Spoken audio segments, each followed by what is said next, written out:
She walked into my retirement party, handed me a folder in front of my coworkers, and announced she was divorcing me. Everyone thought I'd crumble, but I signed every page with a steady hand and whispered something that made her step back. She thought she'd won. She had no idea what she'd just triggered. Before I begin, make sure you subscribe, hit the like button, and drop a comment. It helps more than you know. After 30 years with Carson Manufacturing, 30 years of early mornings, double shifts, and showing up even when I felt like I'd been hit by a truck, they decided to throw me a retirement party in the main conference room. The kind with a long table full of snacks, a banner strung across the wall, and half the building squeezed inside. Guys I trained 20 years ago shook my hand. The plant manager even stopped by. My brother, Kevin, came with his wife. Good people. All of them. I was standing near the refreshment table, talking to Phil from shipping about his new truck, when the room shifted. Not loudly, not dramatically, more like a breeze passing through a crowd. But I felt it. I turned just in time to see her my wife of 26 years, Laura. Navy dress she usually saved for weddings. Manila folder in her hand. Shoulders tight. Jaw set. She wasn't angry. She wasn't sad. She looked like someone on a mission. She didn't say hello to anyone. Didn't even offer a polite smile. She just marched straight toward me and stopped 3 feet away. She held out the folder. "What's this?" I asked. "Divorce papers," she said, loud enough that Phil stopped mid-sentence. Loud enough that the whispering in the room flickered and then began dying out. I stared at the folder, then at her. "You're serving me divorce papers at my retirement party?" "I am."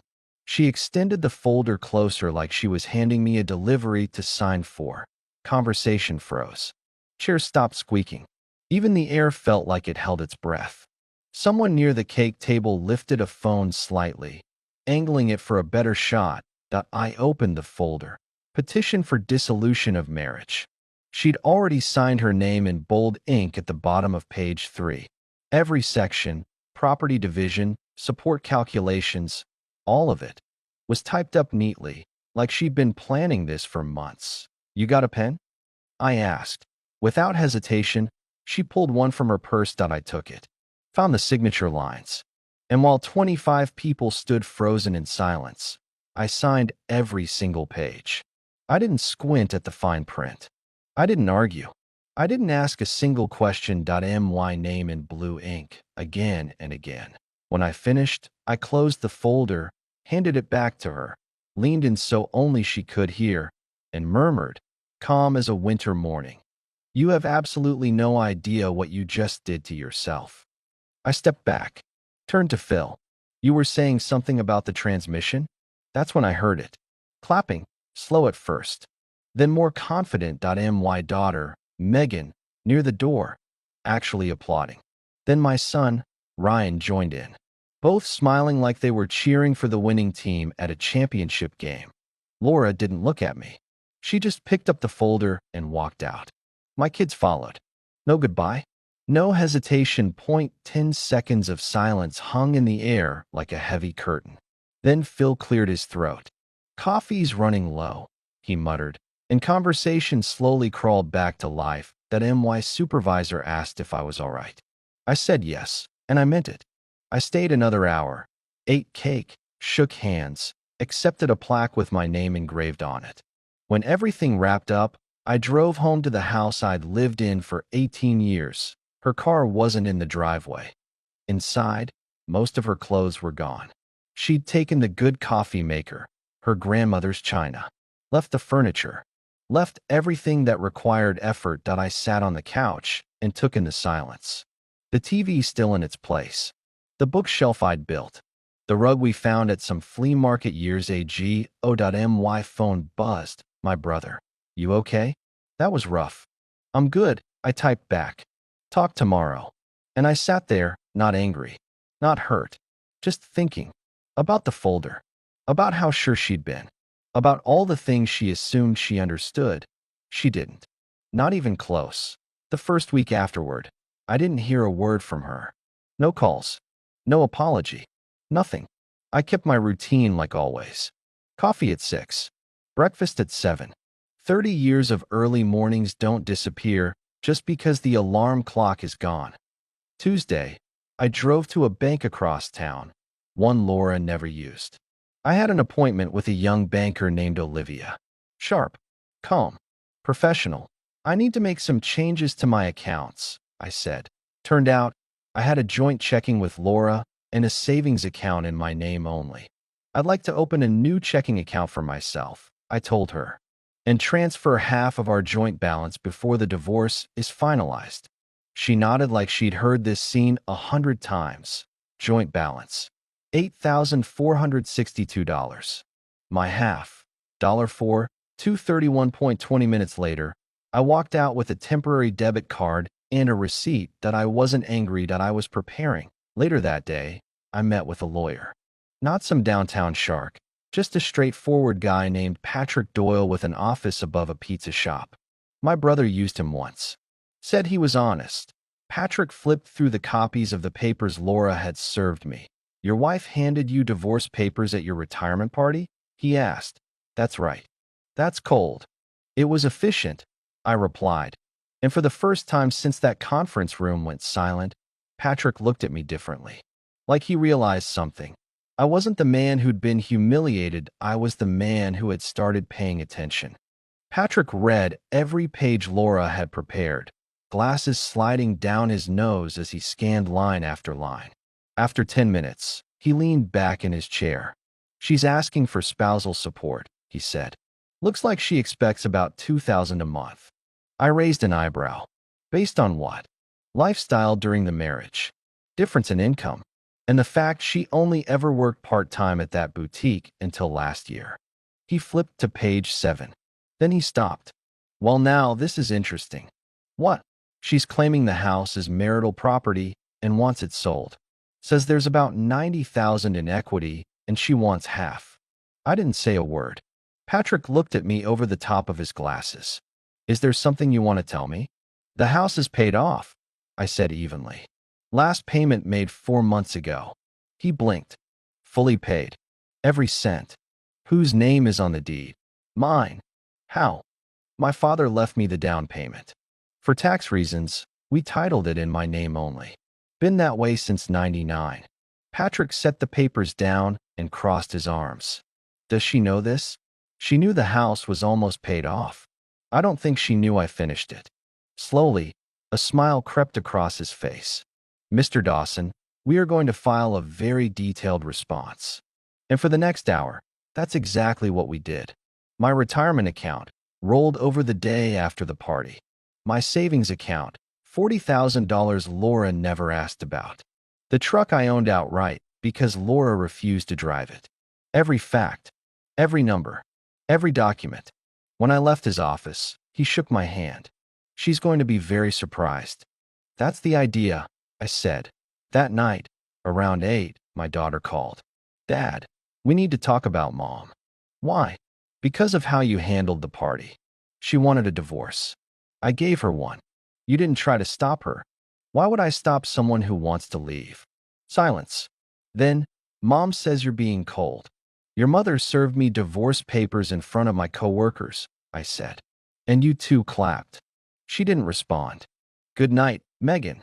I hung up. 2 weeks passed. Quiet, steady days. Real beer. Real food. No commentary about cholesterol or sodium or anything else. Then week 3 started with a phone call from Laura's lawyer, an older woman named Marianne Keller with a hard voice. Mr. Dawson, we haven't received your response yet. My lawyer's handling it. And who is that? Patrick Doyle. A pause, just long enough to tell me she knew the name. We'd like to process this quickly. My client is eager to move forward. I bet she is. Excuse me. Nothing. Have a nice day. I hung up and texted Patrick. He replied 5 minutes later. Let her wait.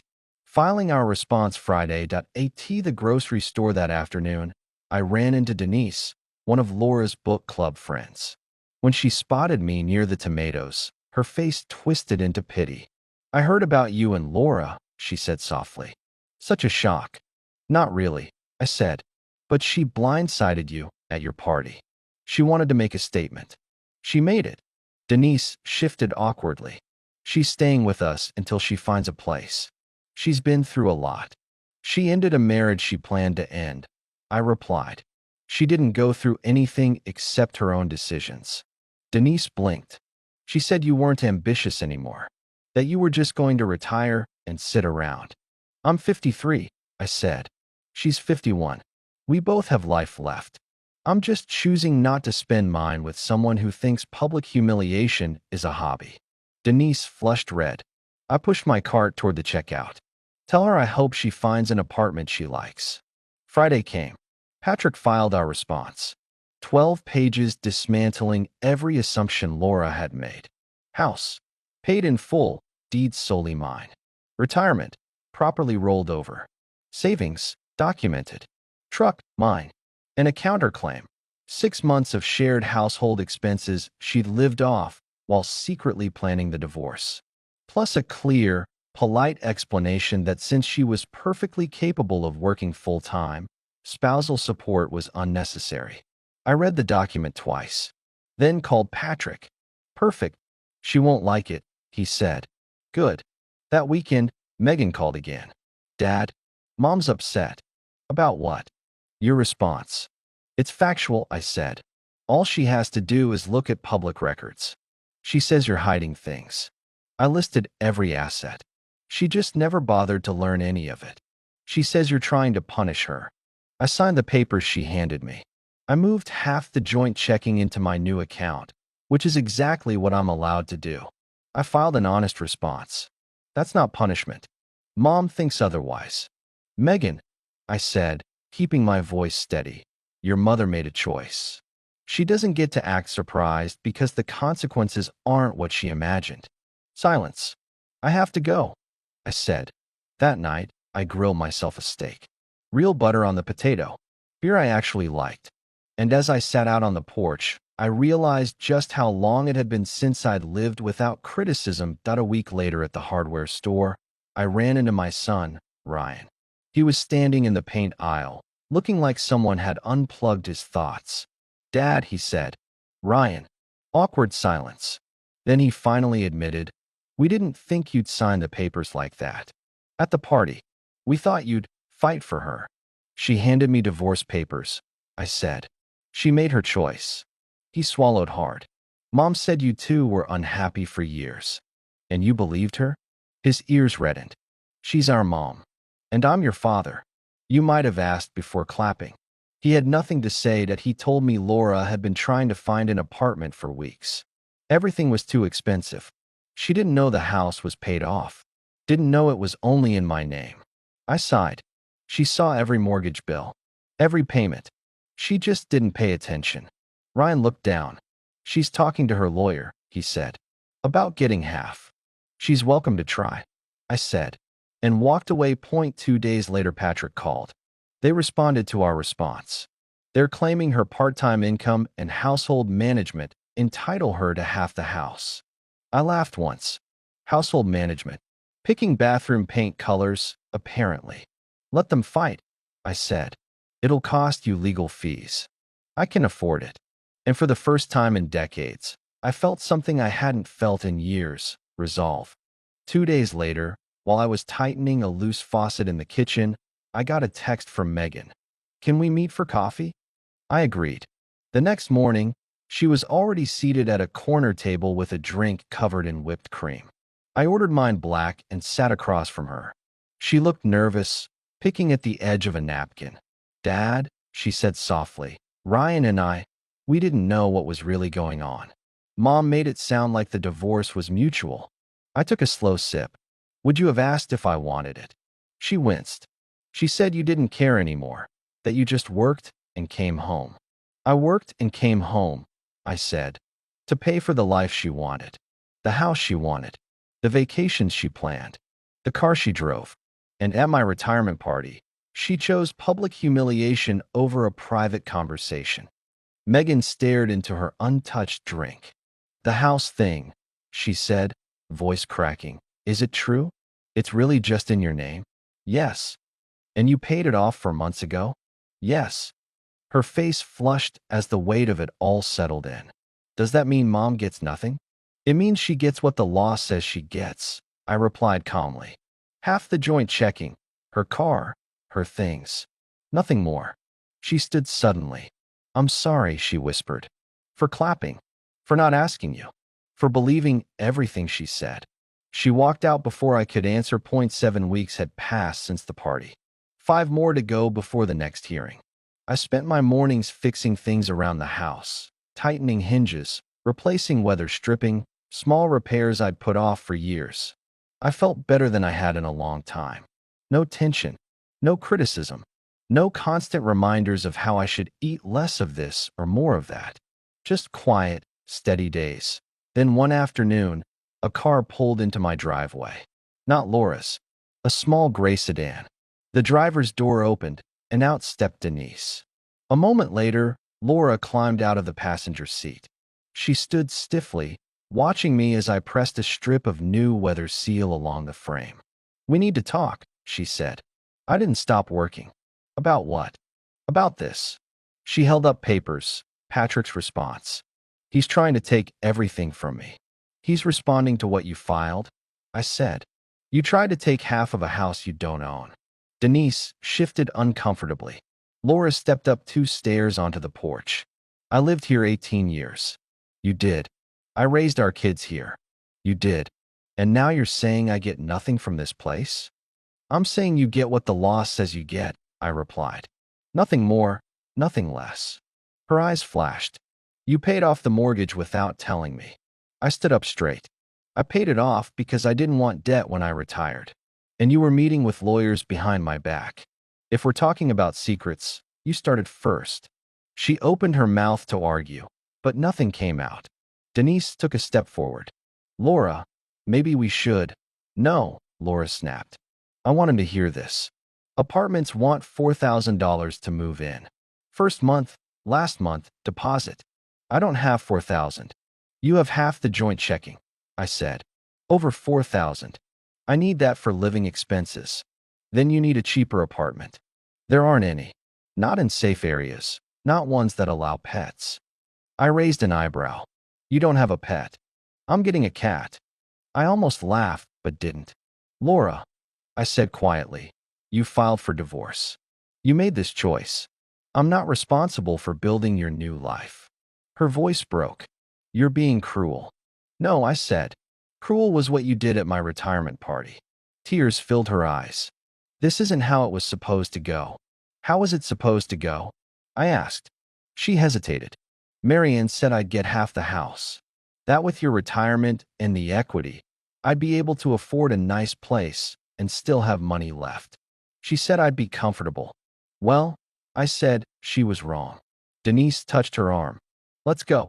Laura stared at me one last time, her face streaked with tears.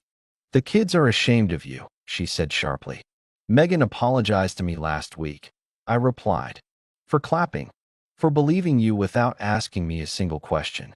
So if she's ashamed of someone, I don't think it's me. Denise hurried her into the car, and they pulled away. That evening, Ryan called. Mom says you're leaving her with nothing. Your mom chose this path, I said. I'm not funding her new life. But you have money. I worked for that money, I said. Every dollar. I took care of all of you for decades while she worked part-time and spent most of what she earned. Silence stretched across the line. She said Marianne's filing something big, trying to force a sale of the house. She can try. A long pause. Then, Dad, I'm sorry. For clapping. For believing her. For all of it. His voice trembled. Are you ever going to forgive us? I thought for a moment. You're my kids, I said. We'll figure it out. He breathed out shakily. Okay. A week later, Patrick texted me. Hearing Tuesday at 2. The emergency hearing lasted 40 minutes. Marianne argued that Laura needed temporary support. Patrick calmly presented her work history, her ability to work full-time, and the fact she already had half the joint checking. The judge, a sharp woman in her 60s, looked unimpressed. Mrs. Dawson, she said, you filed for divorce. You served the papers publicly. You were aware the home, was in his name for 18 years. You are capable of working full-time. Temporary support is denied. She closed the folder. We're done here. Outside, Laura stood with Mary Ann, wilted and silent. I walked past them without a word. 2 weeks later, an offer arrived.